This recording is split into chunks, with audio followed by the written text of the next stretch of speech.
welcome to the latest episode of the Popcorn Wind Down Rewind, where we rewind the latest in entertainment and pop culture news. Thank you for joining us. I'm Eddie. And I'm Tammy. Dang, Tammy, where to begin? I'm kind of hungry. How about you? What are we hungry for, Eddie?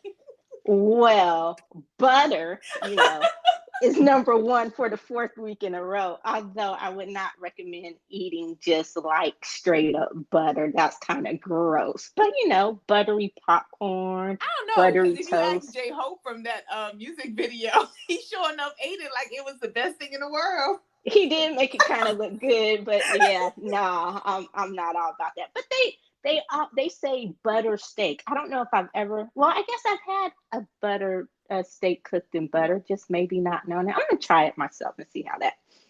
And also, I was hungry for a sandwich earlier. Maybe from Subway until I found out that the tuna ain't quite tuna. Like, there is no tuna DNA to be found in a Subway sandwich, which is apparent. Do you eat a tuna sandwich, Eddie? I eat homemade tuna fish, No. But have you ever eaten a tuna sandwich from Subway? Nah, that shit don't. Okay, because I'm like, I want to know who is these people that were eating tuna. Like, I've never, ever have I eaten a tuna sandwich from Subway. So the fact that people are just so up in arms about this, I'm just like, that's on you for thinking that you was actually getting some tuna at Subway. Go make your own fucking tuna at home, please, people. Well, Subway was supposed to be healthy, especially with Jared and how much weight he lost, although that's a bad example considering he's sitting in jail right now. Let's not bring up the child molester. Okay, so maybe Subway hasn't always had the best advertising. That would have been clue number one. But apparently the tuna was like one of their best or top sellers. So, and I guess someone filed a class action lawsuit. A few people did. And so that's how this was all discovered, was I guess through discovery for the suit, that it's not tuna. Like, there's no tuna DNA. Like, at least the McRib, I think, contains rib byproducts, which still sounds gross, although I do love the McRib. I have to have one at least once a McRib season. But yeah, so I guess we won't be eating tuna subs. I can't believe you don't like the Subway. What do you get at Subway? I get it's like, oh my God, it's the chicken with the onion sauce. I forgot what it's called. Oh, okay. I forgot what it's called, but that's usually what I got. And I've gotten like the meat sub, the meatball sub before, but that's usually what I stick to. I stick to what I know. Oh, yeah. So moving on from like the randomness of the Subway tuna not being real tuna. God, I'm even scared to think about what that is. Hulu is the number one streaming service. I should have asked you, what would you think the number one streaming service would be? And you would probably say what? Disney Plus. Really? Over Netflix? Well, Disney Plus has Marvel. Oh, that's true. That's true. Like, so I would just assume, seeing as how the Marvel universe has taken over the universe, that it would be Disney Plus. But if not, I guess the logical choice that everybody would choose would be Netflix. So I'm a little surprised. I'm a lot surprised that it's Hulu. I don't know if I truly believe that. Well, Hulu is number one in the Nielsen's, which is the rating service, and I can understand why, because my theory is that Hulu actually shows things that you may have missed. Like, if you missed a show on Freeform or NBC or ABC or something like that, you can go back and catch it on Hulu. So it shows network shows like the next day. It used to show the CW shows, but it doesn't show them anymore. So if you miss something, you can just go back and catch it the next day on Hulu. So I'm thinking that might be why it's number one, but that was surprising as well. So and I'm getting the tidbits out of the way first, as you see, because there's a lot to get to this week. So I want to get the quick stuff out the way. Do you remember Trick Daddy, the rapper? No. You don't, I barely remember him. I can't even tell you a song that he sung. I know that he rapped with Tina. Anyway, he caught the smoke of the Beehive this week because he just randomly was in Clubhouse saying that Beyonce can't sing and Jay-Z is not one of the greatest rappers of all time. So it was the part about Beyonce not really being able to sing that caught the attention of the Beehive, and they went in. And apparently he owns a restaurant in Miami, and the restaurant had like a 4.9 or a 4.6 rating. By the time the Beehive was through, that restaurant rating was sitting at like a 2. And then what really caught my attention is they called for help from another fan base to help them tank Trick Daddy. And guess who they asked for help? No idea. Who? Army. The Beehive shouted out Army for help destroying Trick Daddy. I don't know. I think some Army responded. I don't know if Army responded as a whole, but yeah, I was like, oh shit, you got the Beehive and Army coming after you. So, we'll see what happens. And speaking of music, Billie Eilish, cancel culture came for her this week. There was a video that went public on TikTok or viral on TikTok or something that showed her mouthing a racial slur, an anti-Asian racial slur, to one of Tyler, the Creator's songs when she was 13 years old. And so, of course, people were calling for her cancellation and calling her out for that. And she owned it. She admitted she was young. She was 13. She said ignorance wasn't an excuse, but she apologized. So, and we've talked about that before. Just being, do you think they should have come for her? Over her being 13 years old and saying racial things? Yes. No. You're like, no, I don't know. They should call her out. To cancel her? No. Like, isn't she like 19 or some shit like that? Like, she's like, how old is she? 19. Touche. So she's 19. She was 13. And I mean, today's teenagers, I gotta correct teenagers today about them using the N-word when they shouldn't be using the N-word. So, because they think it's just a common thing. So I don't think that she should be canceled over that because, once again, I've mentioned this before, cancel culture is canceled to me because they have taken it and destroyed what it was supposed to be, which you hold people accountable. And if they're holding her accountable where they're calling her out for using it, no matter if she's 13, oh, I'm all for that. Make sure to hold her accountable for her language. 13 or not, you got to learn at some point. But to cancel her, no. Like, you live and you learn. And I'm sure she won't open her mouth to say those words again. Yeah, I don't think she, I've never taken her. I'm a Billie Eilish fan. So, and just from what I've known and read about her, I've never taken her to be racist or to have, hidden racist tendencies or anything like that. She was mouthing the words to a song when she was 13 years old.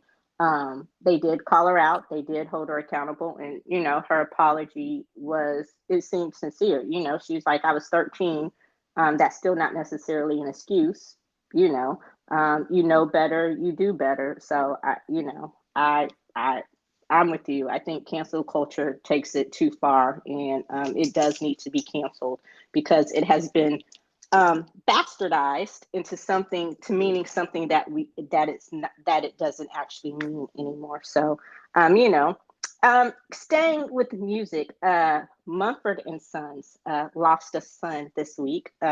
Not Marcus Mumford, but Winston Marshall, one of the co-founders of the group, he decided to leave the group because he made some pretty right-wing conservative statements about masking and supported Andy, I want to say his name is Andy No, in one of his book. I guess he's some conservative, right-wing, ultra-conservative author, and he was saying something about the coronavirus and masking versus unmasking and all that.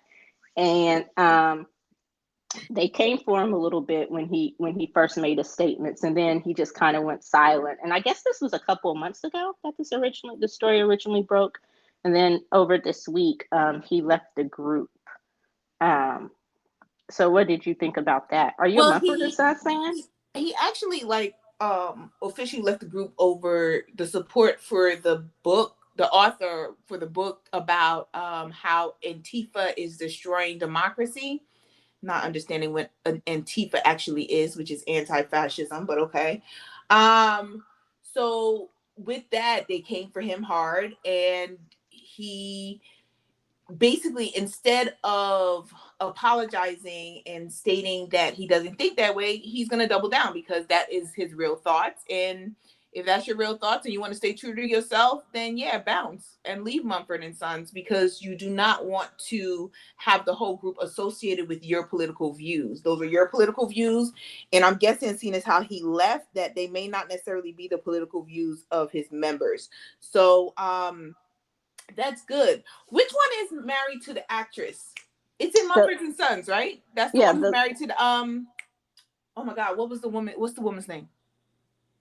oh gosh, I forgot her name. her first name is Carrie, and I Mulligan. can't. Yeah, Carrie Mulligan. That's Yeah, the lead yeah. singer in the other co-founder, Marcus Mumford. Okay, Uh, okay. Like I knew one of them was married to an actress. well, he's married to the chick from Glee. He's married from, gosh, Diana Agron. I forgot, Agron or whatever. I can't Oh, remember the is name he? of her character. Yeah. She Oh played. shit. I, I can't even remember her character's name, but she was the blonde cheerleader. I know you talking about. I know you talking about the one who hated Leah Michelle's character. Yeah, Yeah.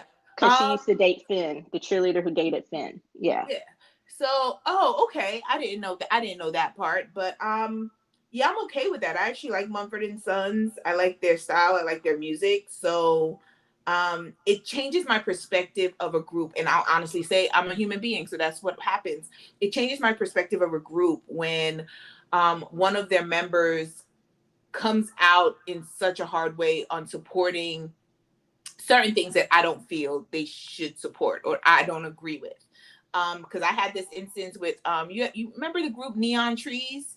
Mm-hmm. So I loved Neon Trees. I went and saw them in concert. Great concert. I love the fact that they had a female drummer, and that's the reason why like I started to pay attention to them. And then I really liked their music. And then I found out that female drummer was a really, really conservative, completely against like anything liberal. And she was very vocal about it. And it just kind of changed my whole like mindset about Neon Trees. Like I just couldn't like listen to them because every time it would just come into my head that I didn't like her. so like they kind of lost a fan on how like political she became and how open she became about things that she supported, which is hilarious seeing as how the lead singer was gay. But anyway, but yeah, so it's a good thing that he left because hopefully they can keep their fans rather than being tainted by him and his views. Yeah, and I was thinking about that. Like, I obviously don't agree with his views politically, but can't you still like Mumford and Sons without being? And I guess this comes back to the whole politics has really gotten to the point where it just divides us because it has become so divisive. Like before, and I guess it kind of goes with the whole before being a Republican.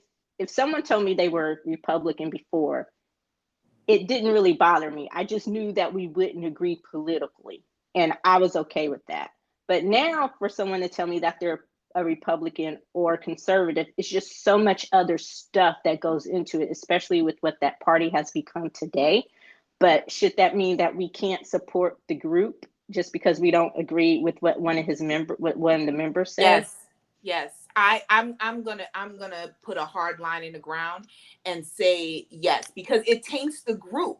Because if they don't come out and denounce what his viewpoints are, then you're going to be associated with whatever his political views are. And the fact that he and it's not, you can be conservative. You can be conservative because I want to say now like old school Republicans, because Republicans today, it's a whole different ballpark.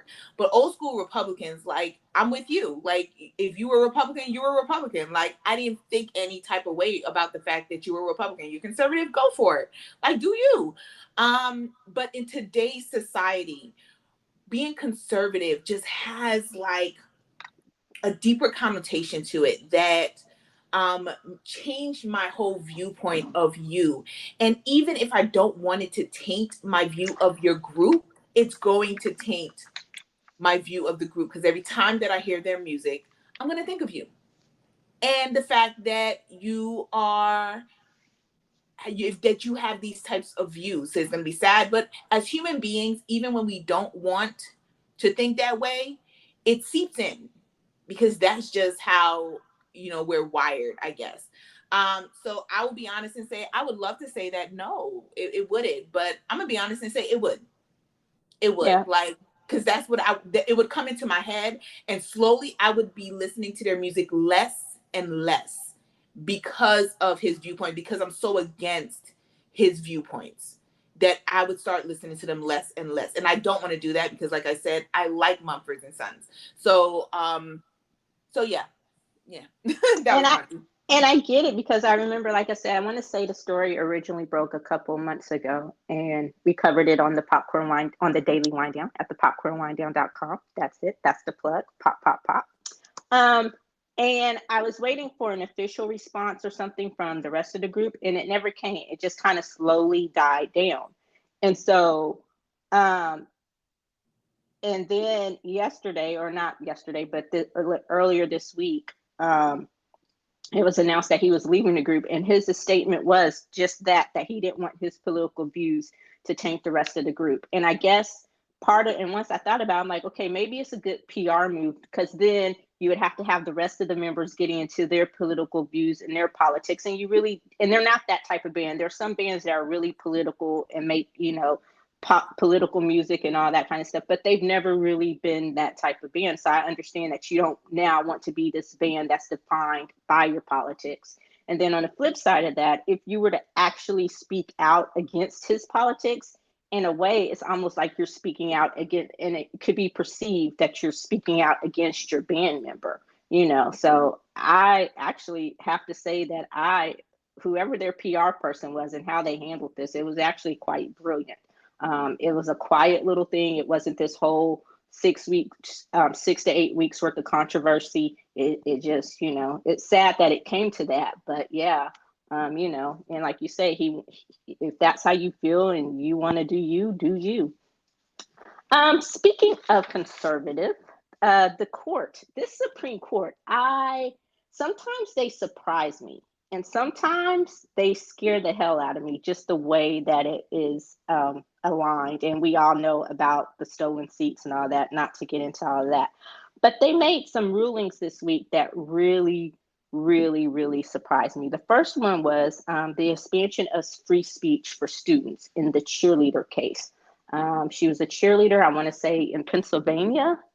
She was on junior varsity. She didn't make the varsity team. She was upset. So she went home and did what teenagers and other people do, is she unloaded on Snapchat. She dropped a couple of F-bombs saying F the team, F the volleyball team, F this, F that, F the coaches.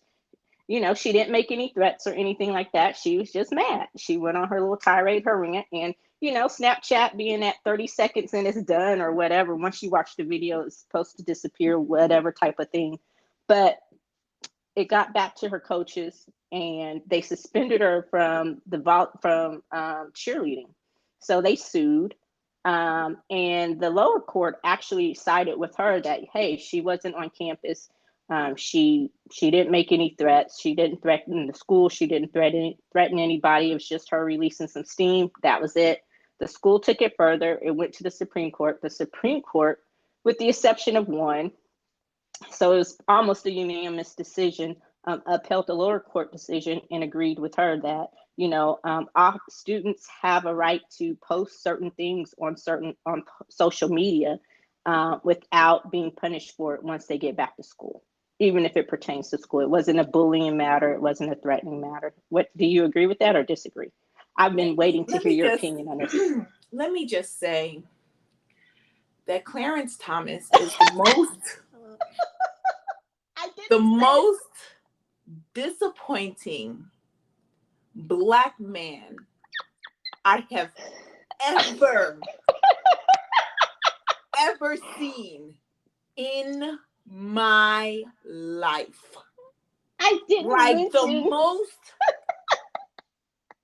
like he is you know what? I hate him more than Samuel L. Jackson's character from Django Unchained. Oh shit, And that was the ultimate Uncle Uncle Tom. Thomas. That was the ultimate. Like Samuel L. Jackson's character on Django Unchained was like the top tier of Uncle Tom's, like top tier. Like he was the coon of the coons. And Clarence Thomas is a fucking disappointment, especially thinking about whose spot he took on the Supreme Court. Fucking disappointment. I'm just gonna put that out there. My bad, y'all. I didn't even say who it was. I read the story. I knew who it was. I didn't say who. I know you did, but I didn't say who the descent was. You know, Y'all, you know the descent was Clarence Thomas. So even drunk college dude voted for the cheerleader. Even the drunk college dude who sexually assaults women voted for the teenager. Keg Stan Kavanaugh. Keg Stan Kavanaugh. All right. But that little coon, oh, change the story. Change the story. I can't, Eddie. I'm just going to say, so I take it you agree with their ruling. Well, I mean, she didn't threaten the school or anything like that. So, yes, I think it's free because it's mainly free speech, saying that you can say whatever you want if you are not, if you do not have a shirt on that represents your school, because some students don't realize that that is a thing, that you cannot have anything that represents where you go to school. She did not say the school's name. She did not threaten the school. She just called them, like she was pissed off. Like you said, she was pissed off and she was cursing up a storm and, you know, calling out her coaches and everything, but she did not call out the school. But at the same time, I agree with them kicking her off the team, if that makes any sense. Like, I do think she had a right to say what she wants to say, because that is free speech. That's what free speech is about. But she also had to deal with the consequences of that, because that deals with the dynamics of the cheerleading team. And you going on Snapchat or wherever you went and saying whatever comes to your mind, I'm sure some of her teammates on the team definitely watched it, heard about it, spread it around, everything like that, screenshot it, everything. And it starts to spread that message with the dynamic of the team. Now, should she be allowed to say whatever the fuck she wants? Hell yeah, go ahead. Do you, boo? But also, once again, and I'm very, very strong on this, deal with the consequences of opening your mouth and saying stuff that you know you shouldn't say. Well, then that goes back to the heart of the ruling. In that case, you would disagree, because what they're saying, what the ruling was, is that she had the right to say it and she shouldn't have faced any consequences. Oh, then I disagree with the ruling then, my bad. She shouldn't have faced any consequences from the school because, again, it was in her. But wasn't she just, it was just that she was kicked off the cheerleading squad, right? Yeah. That was it?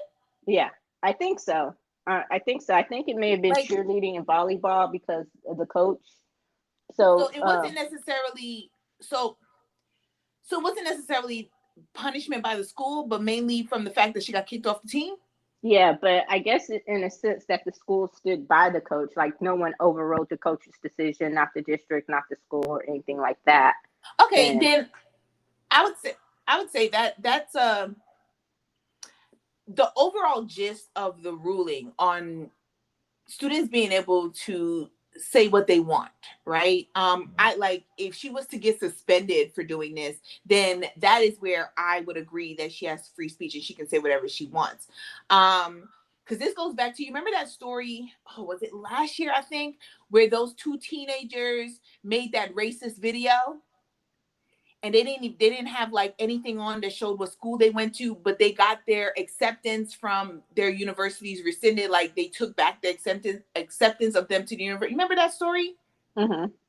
And so like that's what I mean by like consequences. So I guess I wouldn't agree with the fact that I guess she didn't feel it was right for her to get kicked off the team. I think I would have kicked you off the team as well for your language, because that, once again, that goes back to team dynamics. Because you're bitching and moaning over the fact that you didn't make the squad that you felt you should make. That doesn't mean you were good enough to make it. And then you make that video and you got kicked off. That's the consequences of you opening your mouth. I agree with free speech. You should be able to say whatever the fuck you want to say. Go for it. But also with free speech is you have to deal with the consequences of opening your mouth and saying stuff that you know you shouldn't say. So I guess I'm siding with the coon. Well, see, oh gosh, I would say I know it upsets me too. I feel a little differently, I guess, because it was off campus. If the video were made on campus or at school, if she had made it directed like, "Hey, Coach so and so, f you, f you, f you," then I think I would. But feel did she differently. call out her coaches? I don't know if she called them out by name. I think she was just like I didn't see the video. She made some instance for them to know who she was talking about. Well, if she was a cheerleader and if it got back to the coaches, they would know who she was talking about. Like, because, the video was shown to the coaches. It's not like she made it directly to the coaches. I think someone, like probably one of her friends, someone who followed her on Snapchat, took it to the coach and showed the coach. So that's what I believe happened. It wasn't necessarily that she went and said, "Hey, Coach Tammy, fuck you, you stupid, whatever, blah, blah, blah. I didn't make the team. I should have made the team." I think it was just her being mad. She went on Snapchat. "I didn't make the junior varsity. I didn't make cheerleader, blah, blah, blah." I don't know if she ever directly name checked the coaches or anything like that. I gotta watch this video then, because now you're making me have to change my decision again, Eddie. And see, from my perspective, my point of view, in high school, I was involved in an off-campus incident, and and I was on the basketball team, and it happened over the weekend. I didn't have on anything basketball related. It wasn't even the fact that I was with the team or other members of the team. I was just with my friends, and so when I got back to school, the coach tried to reprimand me about something, and I'm like, but and that was what I said. A, I wasn't on campus. B, I wasn't representing the school or the basketball team. I understand this, but I have a right to defend myself. So, of course, I had to bring that issue back to my mama, and I let her handle it from there. You met my mother, so you know how that got handled. She's a G, y'all. She's a G. So yeah, so I kind of understand that. Like, if I had been wearing something from and I get you, so I'm gonna have to side with the other, just based on what I've known, what I've read from the case. I'm gonna have to side with the majority. Okay, I'm gonna have to say I am going to acknowledge the fact that I may not know as much, because like when I read the story, I didn't read the full, so I don't know the full details of what the video contains. So I'm going to have to go and say that I'm going to be neutral on this, just because depending on if she called out the school or called out her coach, then I can agree on her getting kicked off the team. But if she was just in anger, just cursing up a storm because she didn't make JV varsity, and they showed the video, and because they knew who she was, they knew who she was talking about, but she didn't name names, then at the end of the day, like that makes it a little fishy. But let's move on. I don't know. Yeah. And the court also ruled that the NCAA, college sports, the way we know it, I know you're not a big sports fan, is about to change. They ruled that it's really restrictive about what college athletes can accept, even from the school. Like, they don't want you accepting gifts. Like, say you had a friend whose child went on to school on a scholarship, and you tried to give them a plane ticket to come visit you wherever you were, that could be considered a gift and violate their scholarship. Like, that's just how asinine they are. And so what they ruled is that now colleges have to be able to provide the student athlete with things that at least allow them to be athletes, like laptops. Those are not considered gifts. Internships, um, postgraduate stuff, at just things that will help further their academic career are no longer against NCAA violations, which leads to the whole next case that's coming up. Should college athletes be paid? Yes. Do you think? I agree. Like, the NCAA makes all this fucking money off of their work. And college coaches are getting paid, especially D1 big time college coaches and basketball and football are getting paid as much as NFL coaches and players. Hell yeah, the kids should be paid. Especially seeing as how those student population, black athletes make up about 56% of Division I athletes in football and basketball. Yet, student body wise, they are less than, I want to say, like 10% of the student body. And at the same time, they don't get the time to really focus on their academics. They are pushed to be athletes rather than students. They are not seen as real students on campus because the fact that they're athletes. So if you're not even going to view them as real students on your campus, then pay them.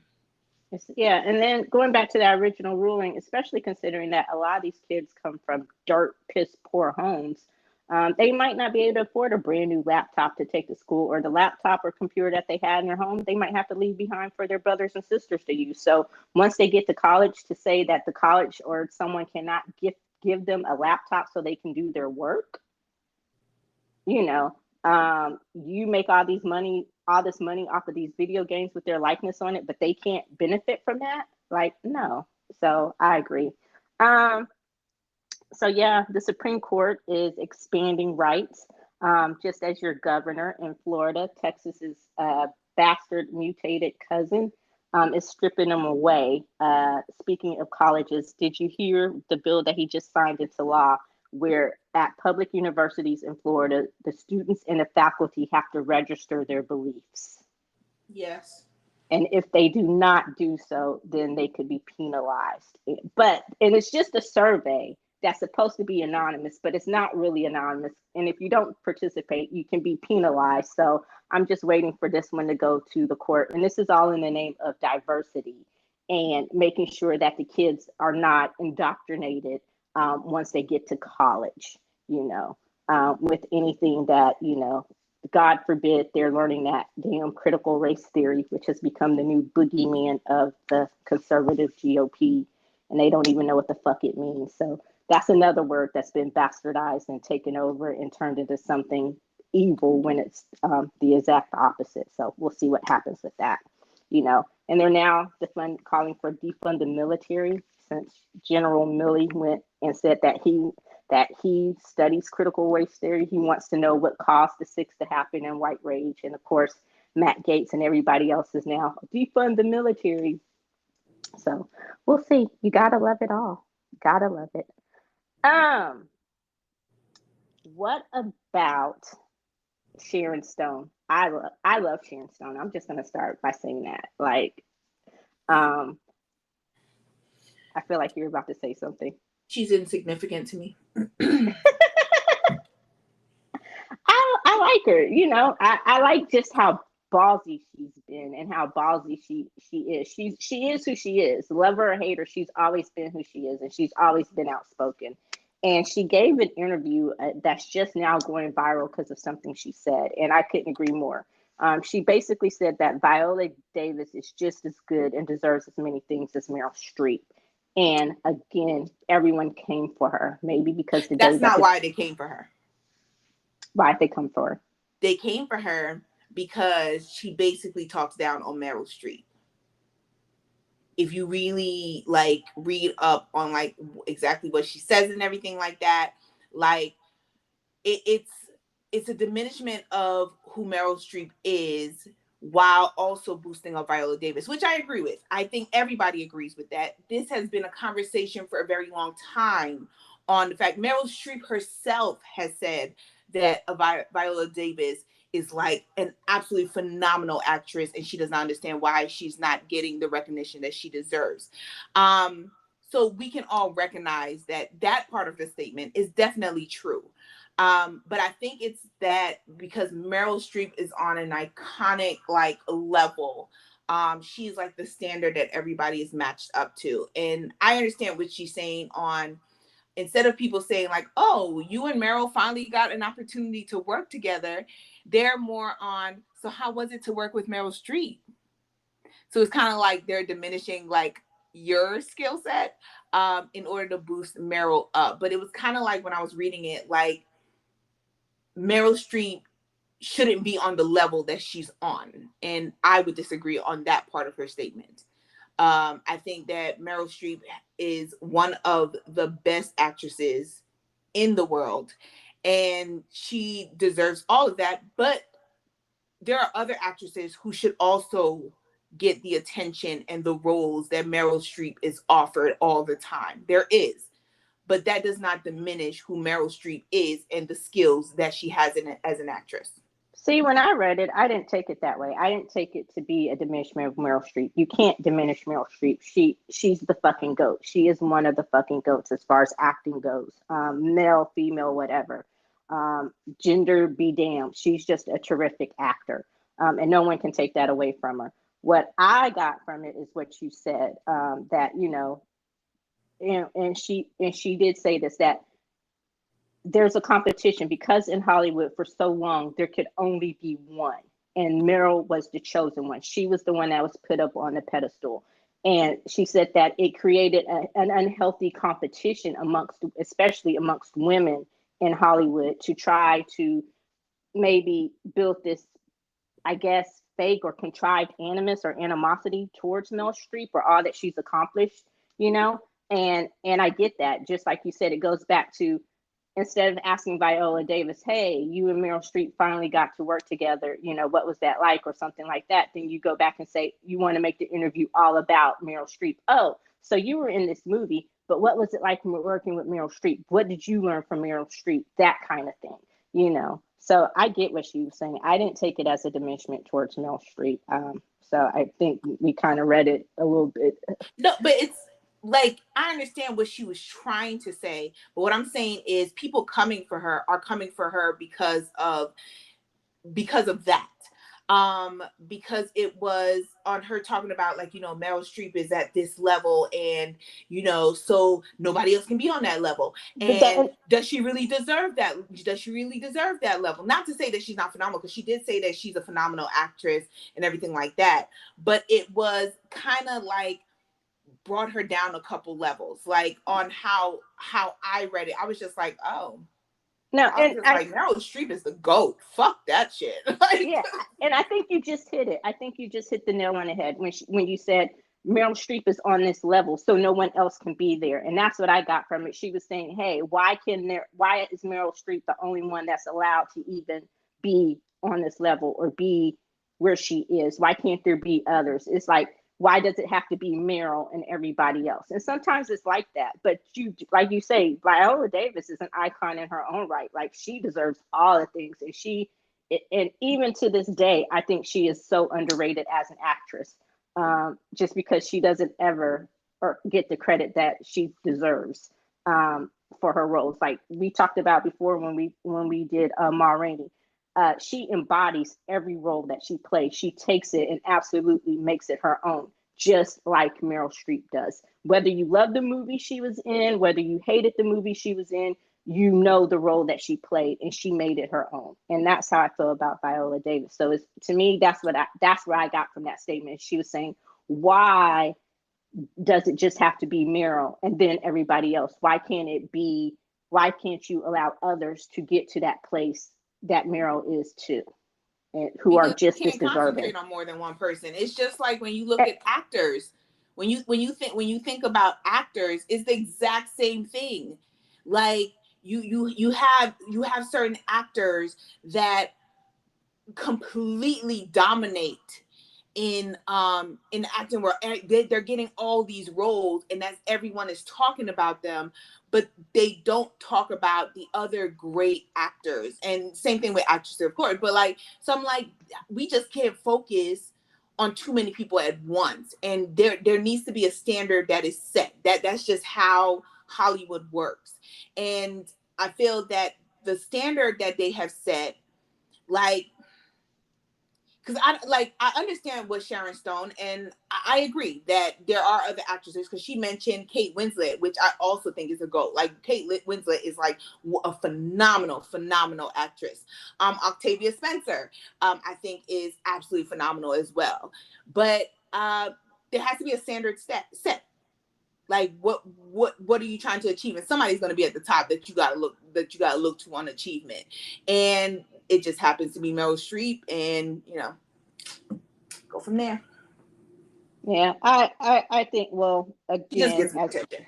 as we all know, Hollywood needs to be reworked. And I understood what she was saying about creating this false sense of animosity, or this contrived animosity and competition amongst actresses, and people being resentful of some just because of the name. Like, there's some people who won't even watch a Meryl Streep movie because it's Meryl Streep, and they think, oh, she's overrated. So I think that can add to, and she didn't say that, that's me saying this, that I think it can add to people believing someone's overrated just because of the name. So it's not fair on the male side, and it's not fair on the female side, especially. And especially as you have more people of color, or actors of color,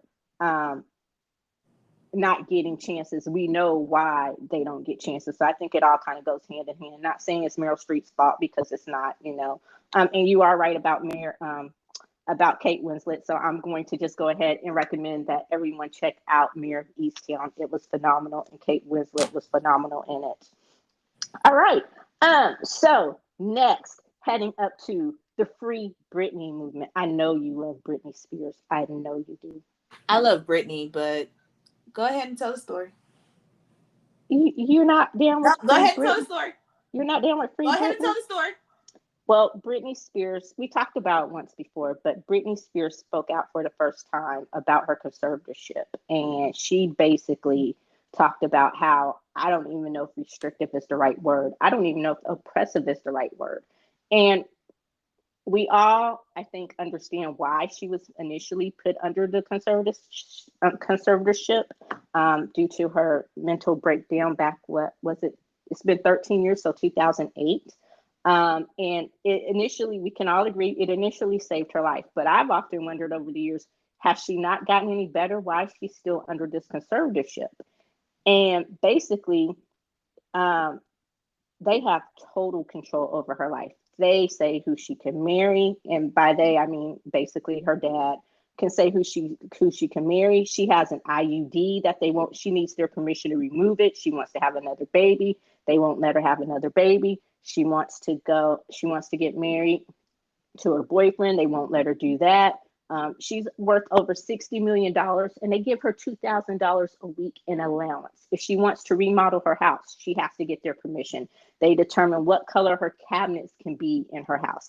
Like, every little thing she has to get their permission for. So I guess it was 2019, before Rona hit, and when she said she wasn't going to tour anymore, she wasn't going to make any more music, until she was out of her conservatorship, and that is why. She said that on one tour she was so tired, so exhausted, she wanted to quit, and they doped her up. They put her on lithium to keep her going, and so they'll change her medicine, and they just keep fucking with her. And I was like, damn. So I was like, wow. So I'm all aboard the Free Britney movement now. I think that I think they need to end it. I agree. That was simple. I agree. Yeah, I mean, Why I do don't have any, like, you summed it up, and I honestly don't have another opinion about it. Like, she's been under it for 13 years. She's a grown ass woman. She's been raising her kids during this time, and I think she may not be fully 100% mentally strong, but she's strong enough that I think she can have control of her life again. So I agree. Yeah, and she was saying, and so people asked one of the questions. it was after this she made a further statement. People were asking, well, why have you always been saying that things are fine? She was like, part of it was she was embarrassed and she was scared, but she's just saying she's not fine. And you can tell. I mean, I saw some pictures of her lately. I'm like, she's not aging well, and it might be due to the stress and all of that, just because of the tremendous stress that she's under with this conservatorship. So I hope, power to the people, free Britney, hashtag free Britney. That's my story. That I'm sticking to it. And speaking of mental health, Naomi Osaka, which was probably a bad lead, but Naomi Osaka, she has decided to not play in this year's Wimbledon, basically not wanting to have the same recurrence of what happened um, at the French Open. But she has decided that she's going to play in the Olympics, which, yes, are still being held in Japan in about a month. And yes, that is the same Japan that is only about 6 to 7% vaccinated. And, this is at a time when Rona and her mutated cousin Delta are still running wild and choosing violence. And the Delta variant is becoming the dominant strain. I'm one of the ones who thinks that the Olympics should probably be canceled. What do you think? Um, I'm of the opinion that people work 24/7 for 4 years to make it on the Olympic team, to go to the Olympics and win a gold medal. I fully understand that we are still in a pandemic and Japan is not vaccinated. So then my opinion would be get yourself vaccinated and isolate yourself when you're in Japan, and don't hang around unnecessary people and stay masked when you need to talk to people. But I am not against the Olympics still going on. So like Yeah. I'm just like, I mean, the reason why I would be against the Olympics is because the guy that's in charge of the Olympics is a fucking asshole. But for like the Olympics, they put their fucking out. Like, I'm just like, do you? Yeah. But she's playing for Japan too, so Yeah. I agree. I agree with what you said, and I think I'm against it, not for the reasons you're for it. That would be the reason why I say it should have gone on. And when I heard last year when they made the decision to postpone it to this year, I was all for it. And because people do work hard, and this is some people's shot at glory, and the only shot that they get, especially for a lot of the female athletes and for a lot of the athletes in the lesser known sports like curling. And I think this year was supposed to be the first year that breakdancing was going to be an Olympic sport, which I was really looking forward to. Yes, that is a true story. Um, but I am against it for the reason that Japan and the Olympic Committee doesn't seem to have their shit together, and it just seems like it's going to be a clusterfuck. And there's Greece a was a whole clusterfuck, and Brazil was as well. Like, I'm of the mindset that the Olympics, the last couple of Olympics, have been complete clusterfucks. On that, it has gotten too big for a country to really fully organize it and control it. Yes, Japan is a little bit more of a shit show than we have normally heard about. But the last couple of Olympics have been a shit show on them trying to organize it because it's just gotten bigger and bigger and bigger. And you start to think, like, how much money are y'all losing after this? Like, you're making a lot of money, but how much money are you also losing after the Olympics is over? So I see that, but I'm just like, shit, you work your ass off to make it to the Olympics and you have to postpone. So that means you have to work your ass off during a pandemic, hoping that the Olympics would be this year. I'm just like, go for it. Just mask up, get yourself vaccinated before you go, mask up, and do not socialize unnecessarily. And, don't talk to Japanese people. I'm sorry. But like, because they're not vaccinated. So like my mindset is like stay within a very, very tight circle of who you go there with and mask up. and stick around vaccinated people, or as many vaccinated people as you can, just so you aren't in danger of catching one of the variants that is out there in the world. But I'm not against the Olympics going on. Like, go for it. Well, see, I'm not talking about the regular shit that happens, like, you know, Ryan Lochte and his friends going on or doing something stupid, then playing a race card to try to get out of it. I'm not talking about the athletes doing stupid shit. I'm talking No, the about just countries. I'm just talking about the organization of it, and Yeah. especially during the pandemic. Greece and Brazil weren't held during worldwide pandemics.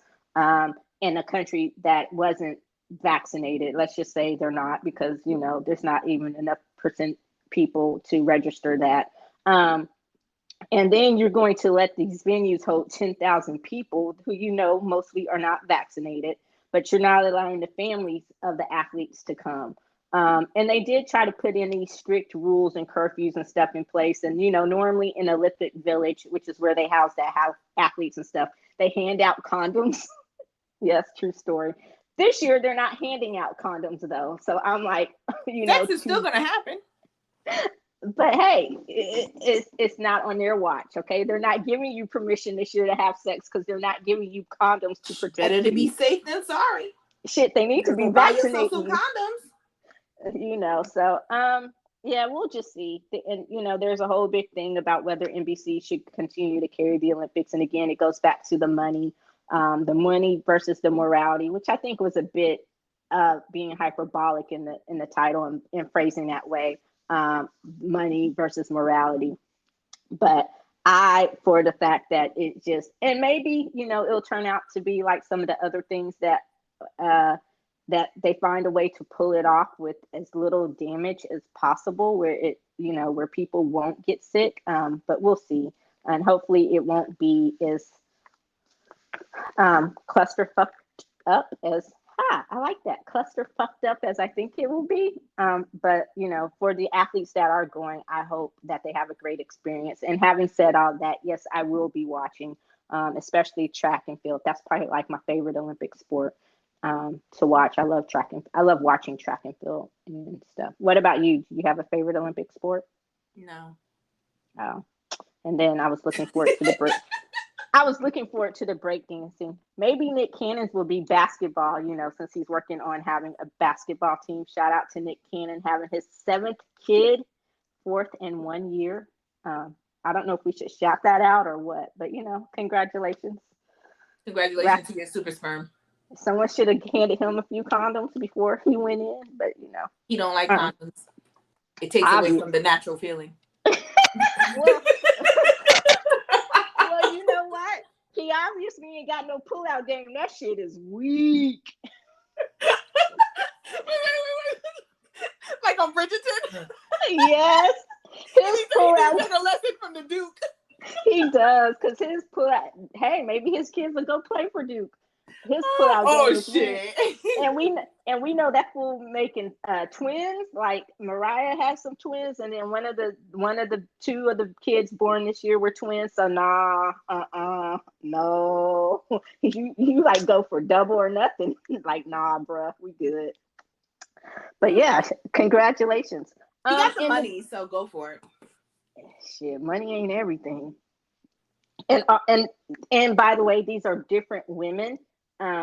So 4 kids from 3 different women in less than a year, that says something else health wise. So yeah, money ain't everything.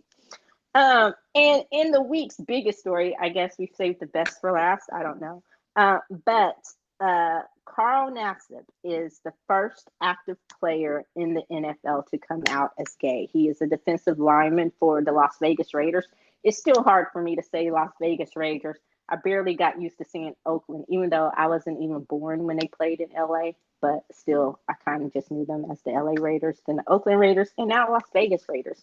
And he received a great reception. I will have to say the NFL handled this coming out a hell of a lot better. Come back in 6 months and tell me how that feels. Yeah, so far they just from the onset though, they've handled it a hell of a lot better than they handled Michael Sam's coming out, who never actually made it into a game. I don't even think he actually made it onto a team. And he was the first player to come out before he was drafted. Um, and he was a defensive lineman from the University of Missouri, and he won Defensive Player of the Year and everything. Had great draft standing, and the rumor is that someone was going to out him, so he did it himself. I don't know if that's actually how that happened, but he did come out. And and people also add the fact that Sam was black and Nassib is white, but we'll see. His jersey did become the best seller overnight in the NFL, so it became the top selling jersey in the NFL, and he got a lot of support from not just around the league, but yeah. Okay, so question. Yes. Who hasn't gotten this, received this welcome when they have come out? Like, come back to me in 6 months and see how people really, really respond to him playing in the NFL, on the field. What are people's reactions then? Of course, he's going to have a positive welcome right now. Of course, it's going to be a great thing and it's going to be celebrated right now. But my cynical side is saying, will he now survive playing in the NFL now that he is completely out of the so-called closet, quotations? I think we'll see. I'm waiting. Yeah, I'm waiting for we shall see. I'm waiting for the first gay slur or homophobic slur to be thrown at Because him it's coming. It's coming. during competition. But and on the flip side, let's just say he's the first player to come out. He's not the first gay player ever to play in the NFL. A lot of players have just come out. If they decided to come out, they've come out publicly after their career was over. So it no longer matters. So I'm thinking that his teammates, because he's known he was gay since he was 13 years old. So I think this is just the first time he's coming out publicly. His teammates and his boys and his friends probably knew.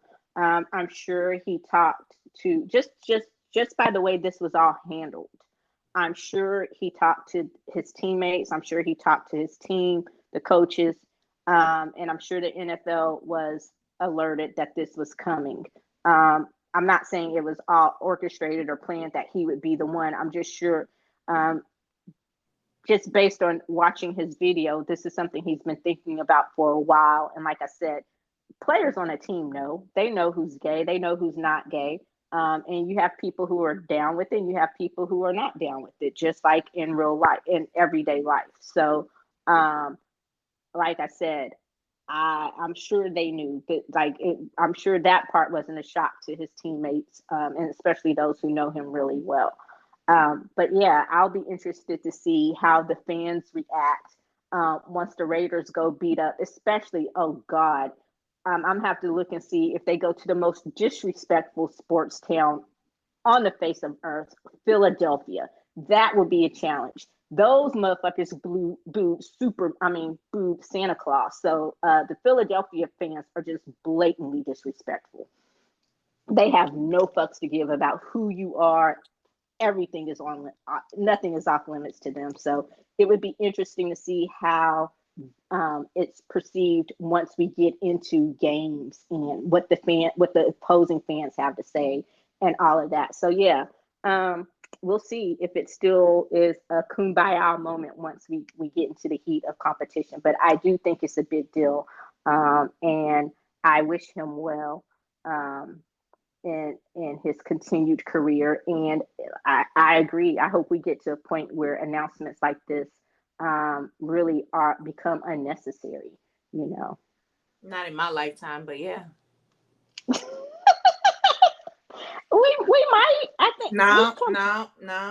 Like I said, we've come a long way. This reception, and again, I don't want to get into. We could have a whole conversation about whether it's the race thing or not, but his reception is better than Michael Sam's reception ever was, especially from the league and the organizations themselves. So we will see. But I'm thinking maybe, he's the first, and if you can make it in the quote unquote manliest or most masculine of the sports, football, then maybe we'll get to the point where the first NFL player, NBA player comes out active. Jason Collins came out, but I think he was towards the end of his career, or he'd actually retired when he came out. So maybe this will be the lightning rod to lead to other sports. And women are out already in the sports that they play. So, uh, but yeah, we will see. And that was your cynical view, not in my lifetime. Do you plan on going anywhere anytime soon? What do you mean? You said not in my lifetime, like you headed towards the end of the road or something. You sounded like that old grandma. Well, baby, not in my lifetime, but maybe in yours. There's still time for you. Y'all, like I just have, like I just have a very cynical view because publicly, like you're going to see the positive reactions. But when you talk to everyday people, oh, that's a whole different ballpark. When you talk to everyday people, when I talk to the people that I'm surrounded by, who watch sports and who love football and football is life, you have a very, very different conversation than the positive that are being put out there in the media. So that's why I'm saying, like, because I feel that the more open society is shown to be, the more close-minded people are becoming. And well, it's a lot more pushback now that it's becoming more of a commonplace. So that's why I said, like, not in my lifetime. I don't see it. I don't see it in my generation. I'll be honest. I don't see it in my generation.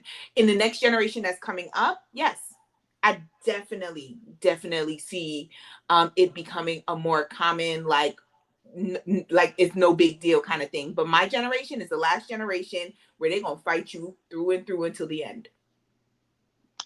Well, I went to the place. I went to Twitter after he made his announcement, and I didn't look at the celebrity. I didn't look at the blue check reactions. I looked at the everyday people reactions, and I would have to say it surprised me. I was expecting to find a lot more trolls and a lot more negativity than I found. But just from that, just taking the temperature, the Twitter temperature from the everyday Joe, and like I said, not the blue checks. The reaction was mostly positive, and that shocked me because again, football, NFL, current player, and I love football through and through. But I don't have a problem with it. So, like I said, the true test will be when the team goes on the road in the heat of competition, especially when you get to dealing with fans and the disrespectful opposing teams fans, especially in places like Philadelphia and Cleveland, and just going back to Philadelphia. Never forget they booed Santa Claus, and that's every sport. They are fucking disrespectful. So. Not that I don't love the city of brotherly love, but come on. Let me tell you a quick story about how I fully agree with you on how fucking ridiculous Philadelphia is. I don't watch sports, y'all, but I do have a team that I have always supported, and that's the Dallas Cowboys. Go Cowboys. And so I was in Delaware, which is like, hop, skip, and jump to Philadelphia. And I was in this bar, and a game just happened to be on the TV, and sitting there having a conversation, whatever, like that, and they started to chant, and then I think like they showed like the Cowboys or whatever, and I was like, yeah, Cowboys, and I swear to you, you could hear a pin drop in that bar as like they looked at me, and my friend was just like, don't you ever in your life do that. And he's a Dallas Cowboy fan too. And he was just like, we don't do that here. He was like, they will actually jump you outside. For like they do that. Like they physically fight you over you cheering for a team that they consider to be their enemy. Like they are the worst ever. Yeah. Like, do not go watch a game in Philadelphia, y'all. If you cheer for the other team, don't do that to yourself. Yeah. So we will see how he does, and good luck to Carl Yay! Nassib in the NFL season. And also, I'm going back to Free Britney, and yeah. Is there anything? Am I missing anything? I feel like, uh, is there something? On a very, very happy note, I want to say, what is it, like our fifth episode or something like that? We did Itaewon Class. Uh huh.